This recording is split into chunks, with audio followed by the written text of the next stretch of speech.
Welcome to Mrs. Heigl's guide on how to make a fish from wire. You'll be choosing your fish body, which I have here.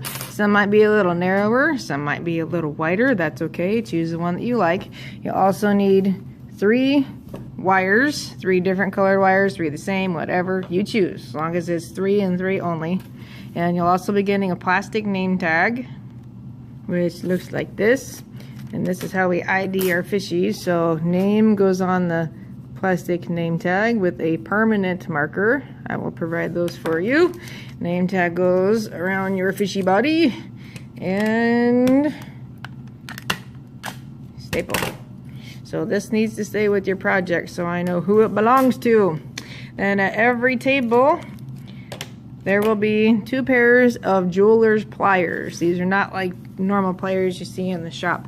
The very end of the plier, this end is rounded. It's for grabbing things, twisting things, pinching things, and also you can use it to wrap your wire around it and make it round, make small circles. This middle section is for squishing, and then the center right here is for cutting. Don't put anything in the center unless you really want it to get chopped. So to review, this is for grabbing and bending, this is for squishing, this is for chopping. Keep your fingers out of there, please and thank you. When you're working with the wire, first things first, we have to attach the wire. So you make sure you have a teensy bit of wire wrapped around your fish frame, and then we push from the side with your finger. Don't push the end because it will stab you. Then figure out how you want your fish to look. If you have a fin on top that has a lot of jagged edges, you're gonna have to take the pliers, grab where you want it to bend, and twist. Those of you who want it to be a little pointier, I'll show you how to do that in a second. You want it pointier, find the part for squishing, crushing things, and we can take that and make it a pointier end, if that's what you want. Then we have all this hanging. What we need to do is figure out where it needs to go, leave a little tail, and cut. Then just as we did when we started, little bit of wire, push from the side, and you still have a piece that sticks out. That piece that sticks out is dangerous, and your dear art teacher does not want to get stabbed when grading or hanging your work. So we take the part that's meant for crushing and clamp that down.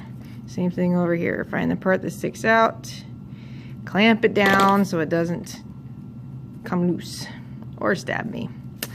All right, this is still gonna have some flexibility. We can fix that later if you want it fixed. So that'll come at a different time. If you want beads on your fish, we start with the wire, get it attached. Remember, just a little bit goes around, about a 1/4 inch or so. Wrap it. Obviously, you're gonna need to grab some beads and put them on. Keep in mind, we have to have movement somewhere on your project, so decide if the beads are gonna create movement with how you add them to your project.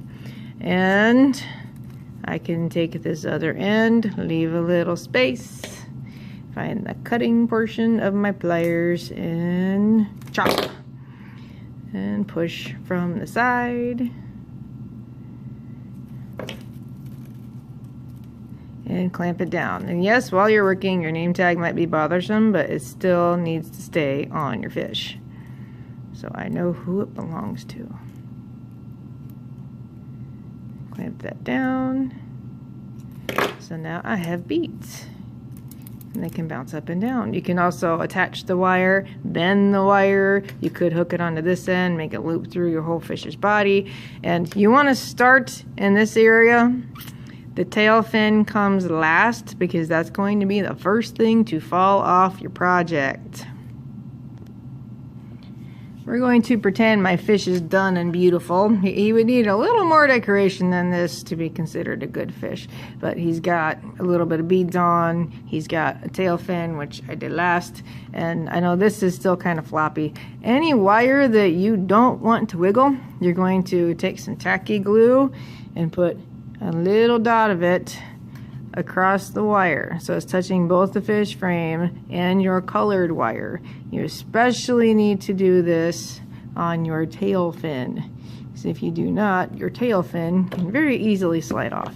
Make sure you're just putting glue on the top side. We do not need any glue on the back, because that will make your project stick to my shelf, which isn't a good idea.